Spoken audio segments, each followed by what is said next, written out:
row 22 put his hand flat on the cabin floor. He did this every 11 minutes, without fail, and no one on the aircraft had noticed yet. Flight 882, London to Chicago. 212 people asleep over the North Atlantic, 4 hours from anywhere solid. None of them knew about the hand on the floor. None of them knew about the hairline crack in a cargo door latch, 3 feet below the forward galley, that had been growing since a hard landing in Frankfurt 11 days earlier. A landing so unremarkable that nobody had filed so much as an incident report. Thomas Alden was 52. Gray cardigan, thinning hair combed the same way it had been combed for 30 years. He looked like the kind of man who apologizes to furniture when he bumps into it. He had a window seat he hadn't looked out of once since boarding, a paperback he hadn't opened, and a small leather notebook in his breast pocket that he also hadn't opened. He was not thinking about Chicago. He was listening to the airplane. Sarah, the flight attendant, stopped at his row with the water cart. She used the loud, careful voice people use on the elderly, though Thomas was not yet elderly, just the kind of quiet that reads that way from a distance. "Anything to drink, sir?" "No, thank you." He didn't look up. 2 rows ahead, a businessman in a suit that had cost more than Thomas's monthly rent sighed at his laptop screen and closed it hard enough to make the woman beside him flinch. Across the aisle, a mother shifted a sleeping infant against her shoulder, patting a slow, unconscious rhythm against the baby's back. In row 12, a teenage boy peeled the foil off a stick of gum, flattened it against his tray table, and began folding it into a small, precise crane. He had done this 3 times already on this flight. It seemed to be a habit, not a project. None of them were paying attention to Thomas. That was, as far as Thomas was concerned, the correct and desired state of affairs. He turned his wrist over and checked his watch. 11 minutes since the last time. He put his palm back down on the carpet, over the seam where the floor panel met the frame, and closed his eyes. Underneath the engine noise, underneath the hiss of the air system, there was a rhythm. Not loud, not dramatic, just a small, hard tick, evenly spaced, like a nail being tapped into wood by someone very patient, someone who was in no hurry at all. He counted the gaps between ticks. 3.1 seconds, same as 11 minutes ago, which was, in its own way, worse than if it had changed. It meant the crack was still accelerating on schedule. Cracks that behave predictably are the ones you can trust to keep behaving predictably all the way to the end. He opened his eyes and took his hand off the floor. A flight attendant walked past with a tray of half-empty cups. The cabin lights had been dimmed to a deep, artificial blue for the overnight leg. Everything, to 211 other people, was completely, boringly fine. He had a name for what he was doing, though he'd never said it out loud to a stranger. Nobody else on this plane would have recognized it as anything but a nervous tic. It wasn't a superstition, and it wasn't a party trick. It was a discipline he'd spent 4 years learning in a hangar outside Wichita, and he had promised himself, after Frankfurt, that he was finished needing it on a commercial flight. He was wrong about that. He was starting to understand exactly how wrong. 12 years earlier, Thomas worked for a contractor that ran full-scale fatigue testing for a mid-size airframe manufacturer. It was not glamorous work, and it was not classified. The kind of job that doesn't have a cool name for it. His business card said structural test engineer, and most people's eyes glazed over before he finished the sentence explaining what that meant. The work itself was simple in concept and brutal in practice. Take a retired airframe, mount it in a rig built to hold 60 tons of dead steel, and cycle it. Pressurize it, depressurize it, flex the wings up and down thousands of times. Simulate 40 years of turbulence and takeoffs and landings in 18 months, because nobody has 40 years to wait, and find out where an airplane is going to fail. Somewhere in that fuselage, hairline cracks were forming. Not because anything was wrong with the design, because metal fatigues always, on a schedule you can calculate if you're patient and paying attention. His job was to listen for them before the sensors confirmed them. Acoustic emission testing, contact microphones bonded to the aircraft's skin, picking up the faint stress waves the material releases as a crack propagates through it. It's real diagnostic science, used across the industry, taught in engineering programs, written up in journals nobody outside the field reads. Most engineers read it off a monitor. Thomas learned to read it with his hands and his ears, because his supervisor, a heavy-set man named Harris, who smelled permanently of machine oil, didn't fully trust monitors. Anyone can watch a graph spike, Harris told him the first week, over the grinding noise of the rig cycling through another simulated flight. Pitch tells you something's under stress. Doesn't tell you how long you've got. You want to know how long you've got, you count the interval between strikes. And if the interval's shrinking, then you've got a countdown, and it's not a metaphor. Harris had wiped his hands on a rag that hadn't been clean in years. When the interval cuts in half, you're not looking at years anymore. You're looking at flights, maybe one. And if it cuts in half again? Harris hadn't smiled. He rarely did on the test floor. Then you're not looking at flights, kid. You're looking at minutes. Hopefully you never have to do this math on a loaded aircraft. That's the entire point of what we do here. We find the schedule so nobody ever has to find out about it 35,000 feet over open water. Thomas had filed that away as theoretical. A precaution, not a premonition. That was the whole purpose of the fatigue rig. To retire the failing part on the ground, in a hangar where the worst outcome was a canceled test and a bad afternoon, long before it ever got anywhere near 200 sleeping passengers. 11 minutes ago, the interval had been 6.2 seconds. Now it was 3.1. It had cut in half. Once. The whine started as a thin, almost musical note near the forward galley, easy to mistake for a pressurization seal, doing exactly what pressurization seals sometimes do on long-haul flights. Captain David Miller heard it first, in the middle of a conversation with his first officer about orthodontics and 13-year-old daughters, and the particular hill he was choosing to die on regarding purple rubber bands. "You hear that?" Davis frowned at the overhead panel, scanning gauges that all read exactly where they were supposed to. "Door seal's talking. I'll log it for maintenance in Chicago." Neither man was worried, and this is worth saying plainly, because it matters. Nothing on their instruments told them to be. That is the part people misunderstand about failures like this one. It doesn't announce itself on a screen first. It announces itself in the structure, quietly, ahead of any sensor built to catch it. Or it doesn't announce itself at all, and you find out the hard way, over open ocean, with no time left to argue about it. In row 22, Thomas felt the interval collapse again. He didn't need his hand on the floor for this one. He felt it through the soles of his shoes. Somewhere near 2 seconds now. A ceiling panel by the forward galley popped one of its retaining screws and hung crooked, swinging faintly with the aircraft's motion. Cabin pressure ticked downward on a scale so slow that most passengers would register it, if at all, as nothing more than a slightly stuffy ear, the kind you'd blame on the wine. Sarah noticed the panel first. Then the small, distinct pop in her own ears. Her professional smile held for exactly as long as it took her to reach for the interphone, and not 1 second longer. "Forward galley, this is Sarah. I need someone to look at a ceiling panel." The businessman 2 rows up glanced up from his laptop, annoyed at the interruption to nothing in particular. The mother across the aisle didn't stir. The boy in row 12 kept folding. Thomas stood up.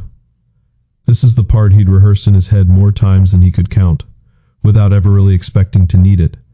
The choice between staying invisible, the way he'd been invisible for 12 years, and making himself the single most conspicuous person on an aircraft carrying 211 strangers through their worst 10 minutes. "Sir, please take your seat." Sarah's voice had lost its customer warmth entirely now. "The forward cargo latch is failing," Thomas said, quietly enough that only the row around him could hear it clearly. "Not the seal, the pin behind it. You have minutes, not hours, and the number is getting smaller while we're having this conversation." "Sir?" The master caution light lit the cockpit amber, and a half-second later the oxygen masks dropped throughout the cabin. A synchronized clatter of yellow cups swinging on clear plastic tubing, immediately followed by the specific rising sound of 200 people simultaneously understanding that something was wrong. A man 2 rows up stood fast, off-duty crew lanyard swinging against a crisp white shirt, and put himself bodily between Thomas and the aisle. Reynolds. A deadheading captain for the same airline, the kind of man built for exactly this moment and none other. "Sit down," he said, firm and rehearsed. "The crew's got it. Deep breaths." "You're a pilot," Thomas said. "Put your hand on the floor, row 4, forward of the wing box. Do it now or don't, but I'm not going to stand here and ask you twice while this gets worse." Something in the flatness of his voice, no panic in it at all, which was somehow more unsettling than panic would have been, made Reynolds actually kneel and press his palm to the carpet. He went still. His face changed, slowly, the way a person's face changes when a fact they've just verified refuses to match anything they were prepared for. "Who are you?" Reynolds said, and it wasn't really a question by the time it left his mouth. The cockpit was chaos wrapped in procedure. Alarms layered on alarms, masks fogging with every breath, both pilots running memory items with the clipped, economical language of people trained not to waste a single word in an emergency. Reynolds brought Thomas in over Miller's immediate objection. "He's not flight crew," Miller snapped through his mask.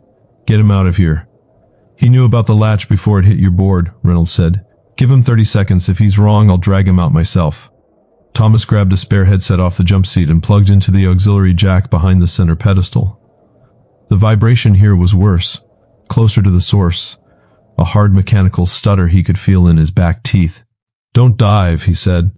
"I know you want altitude fast, and I understand why, but if you push the nose over and let airspeed build, the airflow load on that door is going to finish what the latch started on its own.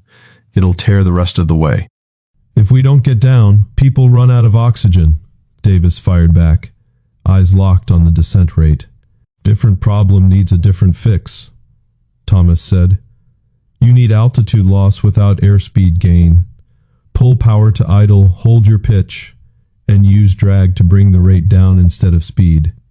Gear if you have to. I know it's above the limit.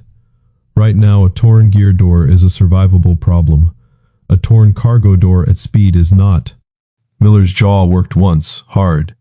"That's not in any checklist I've ever flown." "Neither is what's happening under your feet," Thomas said. "You don't have to believe me. Put your own hand on the bulkhead and listen to it yourself."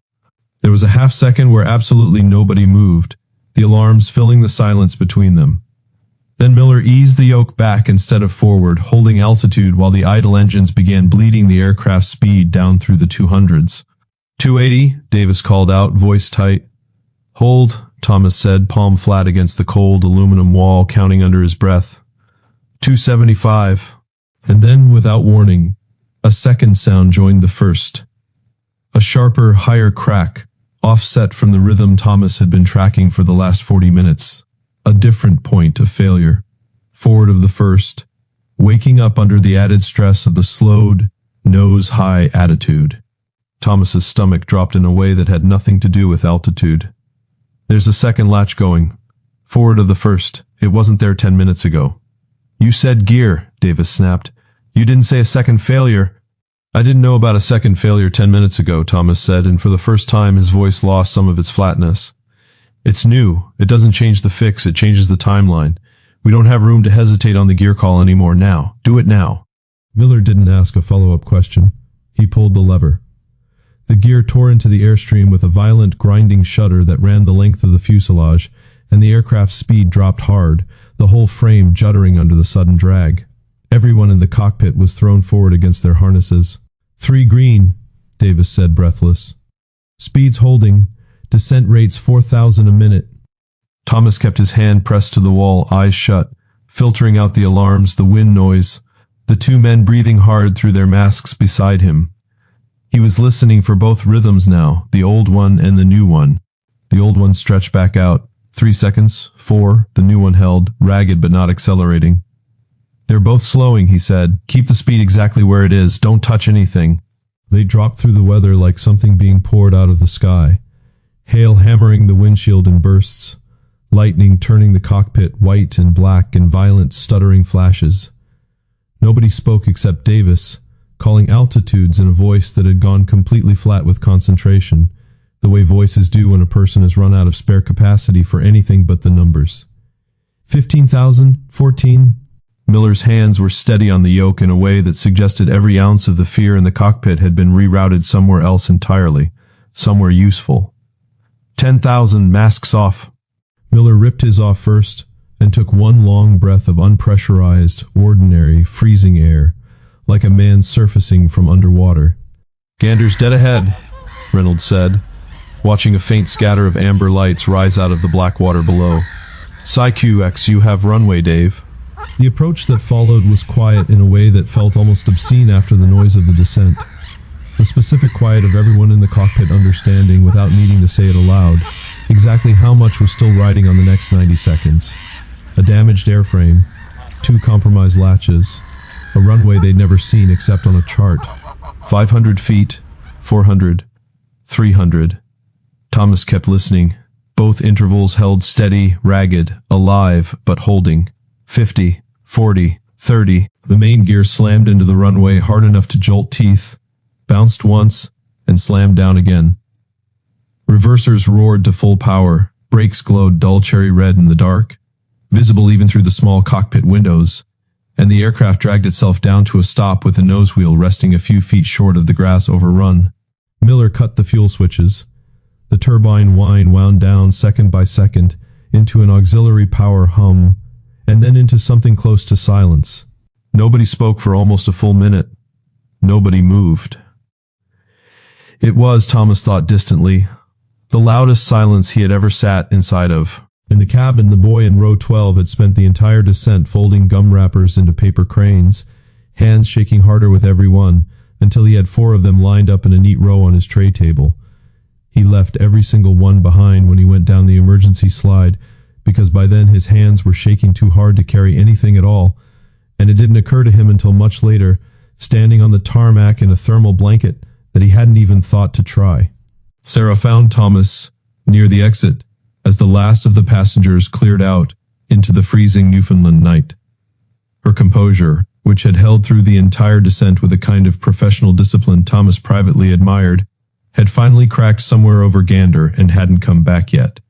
"Thank you," she said, gripping his arm harder than either of them expected. Thomas nodded. He didn't have anything else to offer her, no speech, no explanation that would have meant anything to her in this moment. He went down the slide into the cold, past the strobing lights of the emergency vehicles, past the thermal blankets and the shouting and the organized chaos of 211 people being accounted for one at a time, until the noise thinned out behind him. He stood alone on the dark tarmac and looked back at the aircraft. From this distance, under these lights, it looked completely intact, undamaged. A stranger walking past wouldn't have known anything had happened at all. Thomas knew better. He put his hand in his pocket, felt the worn brass lighter Harris had given him years ago, the one he'd never once used to light anything, and left it where it was. He'd hoped, after Frankfurt, that he was finished with this. He wasn't, and he understood that now the way you understand a habit has become permanent, not because you chose it, but because it chose you first, and it was not going to let go simply because you'd asked it politely, twice, over the course of 12 years.